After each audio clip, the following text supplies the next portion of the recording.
Once again, Perihan, it's all yours. I know, Mike. The power of the people is greater than the people in power. These were the words told to me by my friend Wael Ghanem when he talked about the revolution that happened in Egypt in 2011. I heard those words not knowing that this very same concept was going to be the backbone of a business that I started later on with my friends. And because I'm in the business of storytelling, I'm going to tell you a story. The story started in the end of 2010 when my friends were sitting together. Everything was so dark in Egypt, very sad, and no wonder we had a revolution later on. But my friends were sitting on the couch speaking with extreme frustration about what they were seeing on television. Not only that the content they saw had nothing to do with what the young Egyptians, 66% of the population, cared about, but oftentimes it was all fabricated stories and information that only reflected what the regime wanted to say, such as young Egyptians care about nothing but shallow entertainment, music and sports. They will never be productive. And we believed it. And it left those of us that cared about more than soccer and more than music with a great deal of awe and pessimism. We had virtually no hope that things can happen or anything that can change. My friends decided to take a little risk of maybe ending up in jail and create some videos that can create a sense of pride for the young Egyptians.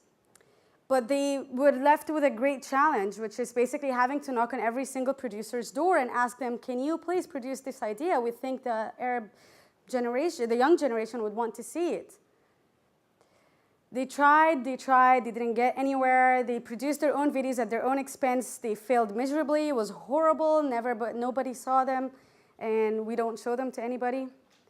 And they decided to stop there, but the idea was left in the back of their minds. A couple of months later, a great deal happened in Egypt. There was a revolution, and it really couldn't be a better inspiration because we learned the real lesson.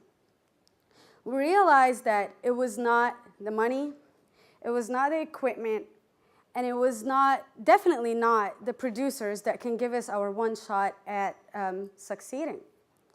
We saw how people with different backgrounds, different ages, different genders, professions, everything, completely different, stand together and demand what they wanted and work collaboratively and collectively to create that beautiful image of Egypt that they wanted.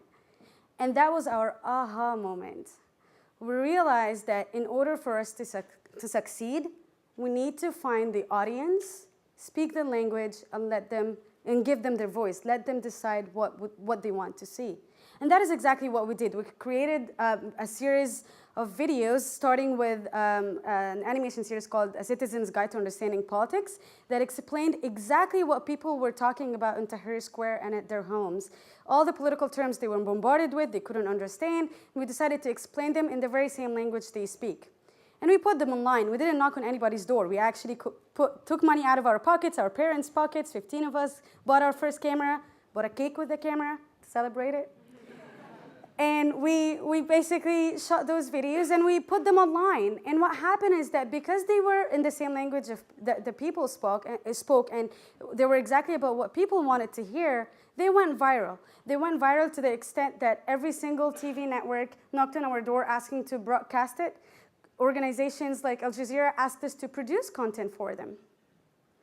And I'm not here, this is the story. I'm not here to tell you about our success story. I'm here to tell you that in order for anybody to succeed, you need to find your audience and give them a voice.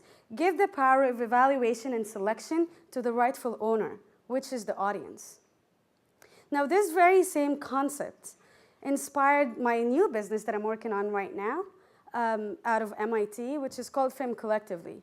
And basically what it is, it's a platform for filmmakers to work together, crowdsource and crowdfund their productions and distribute them to their audience on the very same platform. Now, we believe also that with this, we don't not only give the power of evaluation and selection to the audience, but we also give the power of creation to the rightful owner, which is the talent. No middleman, no censor, no government to censor your content, no producer to tell you, I'm going to give you the money or like pull some triggers against you or in your favor. It's totally up to the people. It's completely democratizing and disrupting the industry of content creation. Now, I'm going to leave you today with a little homework. I know that I stay in between you and lunch, so I'm not going to keep you longer. But I want you, as you walk out of this room, to think deeply about the last thing that you were sitting on the couch complaining about. And it can't be money. It has to be something else.